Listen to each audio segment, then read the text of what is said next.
주님 순환 성금요일에 보내드리는 오늘의 강론 담당의 천주교 대성교구 세종 성프란치스코 성당 곽연진 신부입니다.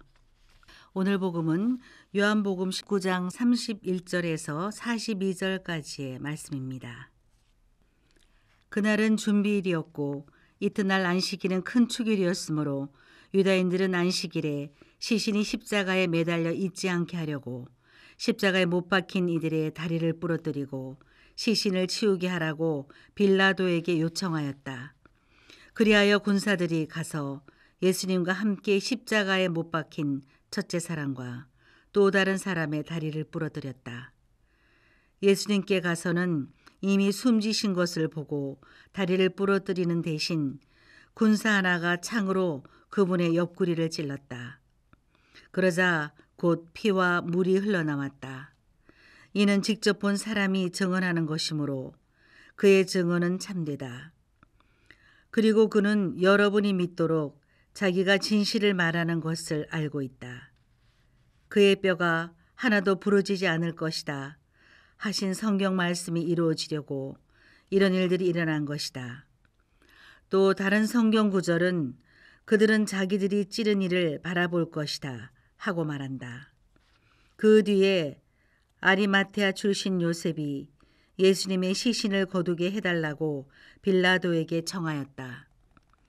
그는 예수님의 제자였지만 유다인들이 두려워 그 사실을 숨기고 있었다.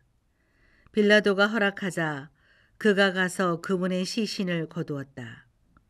언젠가 밤에 예수님을 찾아왔던 니코데모도 모략과 침향을 섞은 것을 100리트라쯤 가지고 왔다. 그들은 예수님의 시신을 모셔다가 유다인들의 장례 관습에 따라 향료와 함께 아마포로 감쌌다. 예수님께서 십자가에 못 박히신 곳에 정원이 있었는데 그 정원에는 아직 아무도 묻힌 적이 없는 새 무덤이 있었다. 그날은 유다인들의 준비일이었고 또 무덤이 가까이 있었으므로 그들은 예수님을 그곳에 모셨다.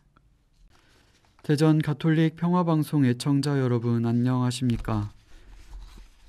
오늘 주님께서 순환을 받으시고 십자가 위에서 고통을 받으시며 돌아가셨습니다. 하느님의 아드님으로서 이 세상에 내려오신 그분을 사람들이 진정 하느님의 아드님으로서 알아보았다면 그분께서 이렇게까지 비참한 죽음을 겪지 않으셨을지도 모르겠습니다. 예수님께서 이 세상에서 부나 명예나 권력 등 세상에서 영향력을 미칠 수 있는 그 무엇 하나라도 가지고 계셨더라면 조금 나았을 것이라는 인간적인 생각이 들기도 합니다. 그런데 지금 그분은 가진 것 하나 없이 속옷까지 제비를 뽑아 나누어 가지는 이들 앞에 홀로 서 계십니다. 이것이 예수님께서 보여주고자 하시는 하느님의 모습입니다. 주님의 종 넷째 노래를 전하고 있는 일독서는 이렇게 시작하고 있습니다. 그의 모습이 사람 같지 않게 망가지고 그의 자태가 인간 같지 않게 망가져 많은 이들이 그를 보고 즐겁하였다. 한 종이 있는데 그의 모습이 사람 같지 않게 많이 망가져 있습니다. 그리고 이 종에 대해 이렇게도 말하고 있죠. 그에게는 우리가 우러러 볼 만한 풍채도 위엄도 없었으며 우리가 바랄 만한 모습도 없었다. 그 종은 우리가 사람으로서 기대할 수 있는 그 어떤 모습도 보이지 않았으며 사람 같지도 않았습니다. 그런데 사람 같지도 않게 망가져버린 바로 그 모습 속에서 예수님께서 보여주고자 하시는 하느님의 모습이 드러납니다. 우리는 과연 그분의 죽음 속에 담겨있는 하느님의 메시지에서 어떤 하느님의 모습을 바라볼 수 있을까요? 예수님께서는 당신을 잡으려고 찾아온 사람들에게 누구를 찾느냐고 말씀하셨습니다. 이에 그들은 나자렛 사람 예수라고 대답합니다. 그들이 찾는 것은 하느님의 아드님 예수 그리스도가 아니라 사람이신 예수님이었습니다. 목수의 아들로 그의 어린 시절을 다 알고 있으며 일가 친척을 잘 알고 있는 그 사람을 찾고 있는 것입니다. 일종의 수배의 한 형태라고 볼 수 있죠. 그분의 죽임에 대한 책임이 나에게도 있다는 점을 감안할 때 그분에 대한 우리의 시선이 얼마나 인간적인 모습, 인간적인 기대에만 치중되어 있는지를 보여주는 단적인 대목입니다. 이들이 처음부터 예수님께 바랐던 것은 우리가 잘 살게 해달라는 인간적인 풍요로움과 이 세상을 다스리고 군림하는 정치적인 메시아였던 것입니다. 그리고 어쩌면 우리도 예수님께서 죽음을 통해서 보여주시고자 하셨던 하느님의 모습을 보려고 하지 않은 채 그분을 통해서 무언가를 얻기를 바라고 인간적인 기대를 걸고 있을지도 모릅니다. 예수님께서 우리를 잘 살게 해주셔야 한다는 인간적인 기대는 이런 질문을 갖게 만듭니다. 하느님께서 정말 이 세상에 계시다면 어떻게 이 세상에 이런 악이 만연할 수 있는가? 하느님께서 왜 나의 고통을 돌봐주시지 않는가? 하느님께서 계시다면 나에게 이렇게 해 주셨어야지.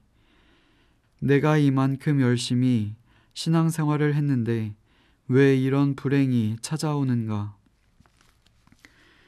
우리의 시선이 예수님께서 도대체 무엇을 하고 계시고 왜 아무것도 하지 않으시는지에 주목하고 있을 때 예수님께서는 묵묵히 우리의 죄를 갚기 위해 순환받고 계십니다.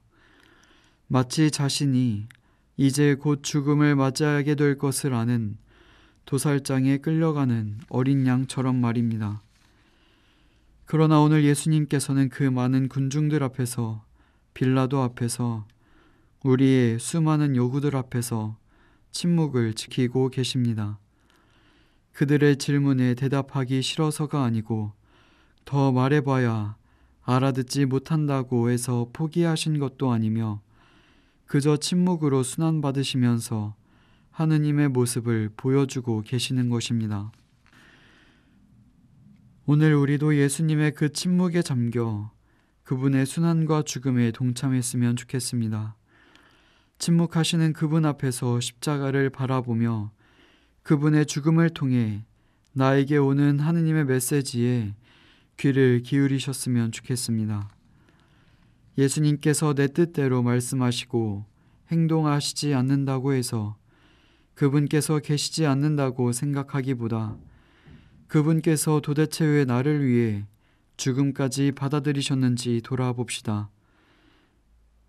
그런 하느님의 마음을 헤아려서 우리의 기도가 정말 이제 곧 바치게 될 보편지향 기도에서처럼 모든 사람을 향할 때 십자가 앞에서 그분의 죽음에 내가 동참하고 받아들이게 될 때 비로소 우리는 죽음을 통한 하느님의 뜻을 보게 될 것입니다. 예수님께서 당신 자신의 죽음으로써 오늘 다 이루어졌다고 하신 유언과 같은 말씀을 우리가 받아들이고 살아갈 수 있기를 간절히 희망합니다. 다 이루어졌다. 오늘의 강론, 지금까지 담당해 천주교 대전교구 세종 성프란치스코 성당 곽연진 신부였습니다. 내일도 곽연진 신부의 강론이 계속됩니다.